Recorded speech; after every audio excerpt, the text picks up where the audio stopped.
5 raisons pour lesquelles un homme trompe sa femme. Les 5 raisons cachées. Bonjour à toutes et à tous, je suis ravie de vous retrouver pour cette nouvelle vidéo. Si vous ne me connaissez pas encore, je suis Bénédicte Anne, votre love coach depuis 2004, votre experte en amour et en relations amoureuses. J'accompagne les hommes et les femmes qui ont galéré jusque-lors en amour à attirer directement la bonne personne, la personne de leurs rêves. Et pour cela, je poste une vidéo chaque matin pour vous apprendre les nouvelles règles du jeu amoureux. Si vous ne l'avez pas déjà fait, je vous invite à vous abonner à ma chaîne, vous trouverez le lien ci-dessous, et à cliquer sur la cloche des notifications pour être informé de toutes les vidéos que je poste. Et si vous voulez aller plus loin, je vous invite à me rejoindre au webinaire que j'organise dimanche 27 novembre à 20 h. C'est gratuit bien sûr, vous trouverez le lien pour vous inscrire ci-dessous.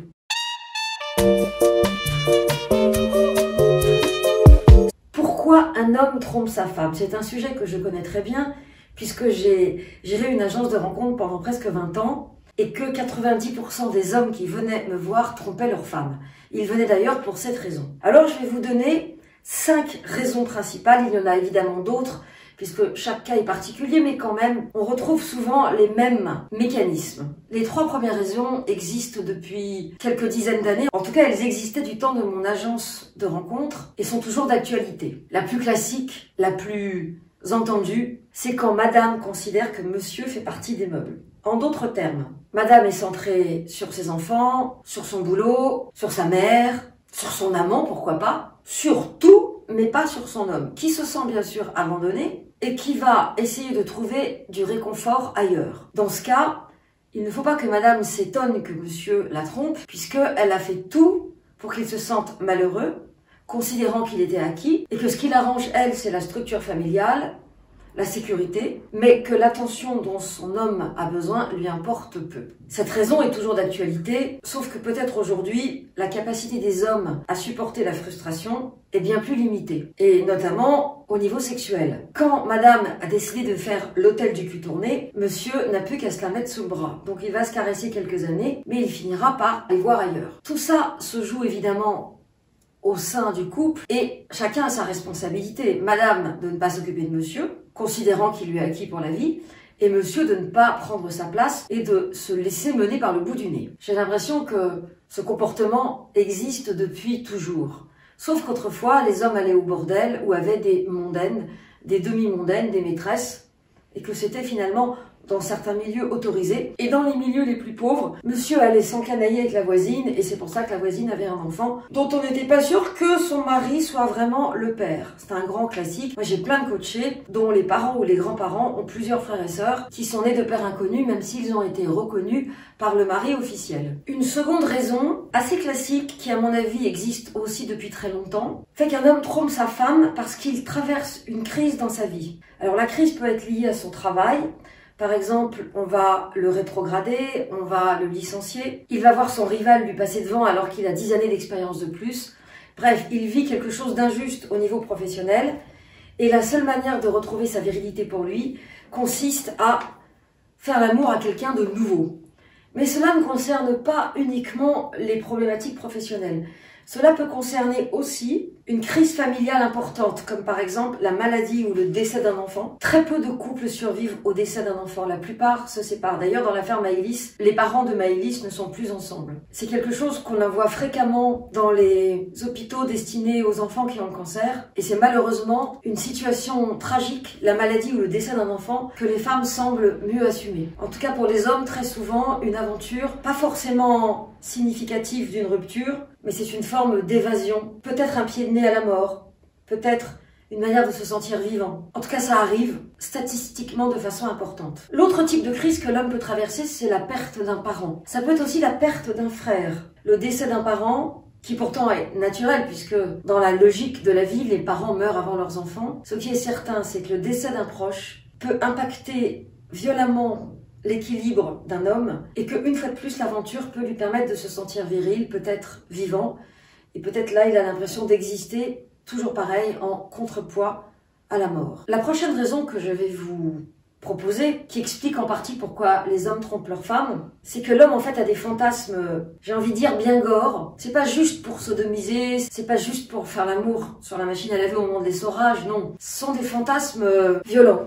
Et là, je vous renvoie au podcast sur le sexe hard, elles aiment ça, parce que j'ai plusieurs coachés qui ont vécu des situations extrêmement violentes sexuellement avec des hommes qui étaient mariés, elles-mêmes étaient mariées, parfois, mais elles ont accepté. Donc ce n'est pas notre sujet. Notre sujet, c'est que ces hommes-là, peut-être avaient de la violence à l'égard de leur épouse, qui les frustrait, et avaient besoin d'exorciser cette violence sur une maîtresse, peut-être avaient de la violence à l'égard d'un parent, et ne pouvaient pas l'exprimer auprès de leur épouse, parce que ça ne se fait pas. Peut-être ces hommes-là avaient besoin de cruauté, de sadisme, de faire souffrir l'autre, et qu'il valait mieux faire ça dans des endroits cachés, secrets, inconnus, parce que le fait de savoir que ce monsieur a besoin de torturer, symboliquement parlant, les femmes, sans être pour autant un serial prédateur ou un psychopathe de la sexualité, mais que ce besoin de faire mal à l'autre, que ça passe d'ailleurs par le biais d'un acte sexuel beaucoup plus violent que la norme, ou que cela passe par une vraie torture, du style faire couler l'huile de la bougie, du style griffer, du style mordre, ou encore lacérer, avec bien sûr l'acceptation de la femme, soit sous emprise, soit qui est payée pour ça. Et ça, je pense que ça a toujours existé, des pulsions violentes, des envies de détruire l'autre, mais que quand on a une vie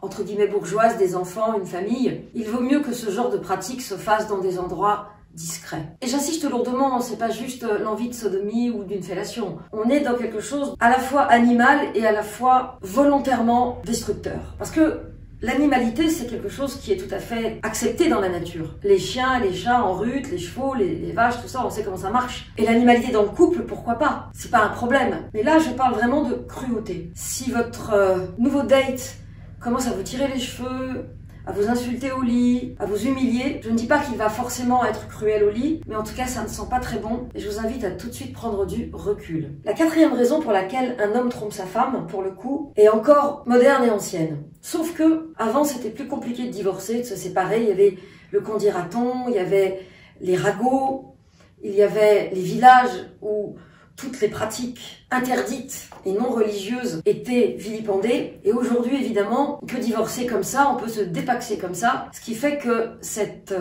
raison, qui est bien sûr très ancienne, est quand même beaucoup plus facile, je dirais, depuis le début du siècle. Et cette raison consiste à ne jamais avoir oublié une femme follement aimée, une femme qui à l'époque était mariée ou qui était mariée avec Dieu ou qui avait décidé de partir à l'autre bout du monde, qui pour diverses raisons qui lui appartenaient et qui n'ont finalement pas grand intérêt, était une femme inaccessible. Et cette femme revient dans le paysage. Et cet homme, le vôtre, malheureusement, lorsqu'il la voit, est envahi d'émotions qui remontent du passé, qui touchent son cœur, son sexe, son cerveau. Et cette femme arrive et lui dit « Ah, je suis disponible et tout va venir ».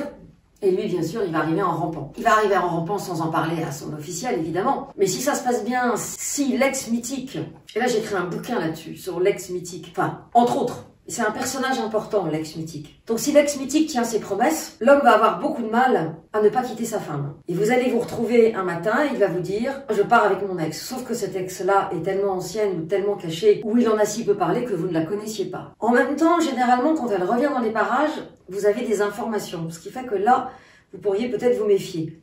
Mais comment peut-on empêcher un homme qui en aime une autre de ne pas la rejoindre? Se pose donc la question, comment se fait-il que vous n'ayez pas vu que cet homme n'était pas vraiment amoureux de vous? Et ça, c'est une vraie question. Enfin, la dernière raison pour laquelle un homme va tromper sa femme est résolument moderne. Elle est liée au fait que les hommes et les femmes maintenant travaillent, qu'ils passent du temps ensemble au bureau, que lorsqu'ils arrivent le matin, ils sont, j'allais dire rasés de près, mais tout ça c'est fini. Ils sont hipsters de près, on va dire.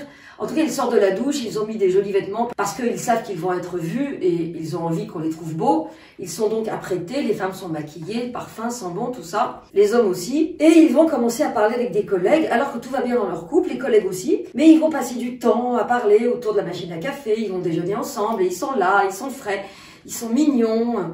Ils sont tout excités, ils sont tout frétillants. Et finalement, quand ils arrivent le soir chez eux, ils se mettent en jogging, ils enlèvent leurs chaussures, ils se vautrent dans le canapé ou ils s'occupent des devoirs des enfants selon leur sexe et selon les fonctions qu'ils occupent dans la maison et bien sûr, selon qu'ils ont ou pas des enfants. Et tout ce qu'ils ont donné à leurs collègues va être donné.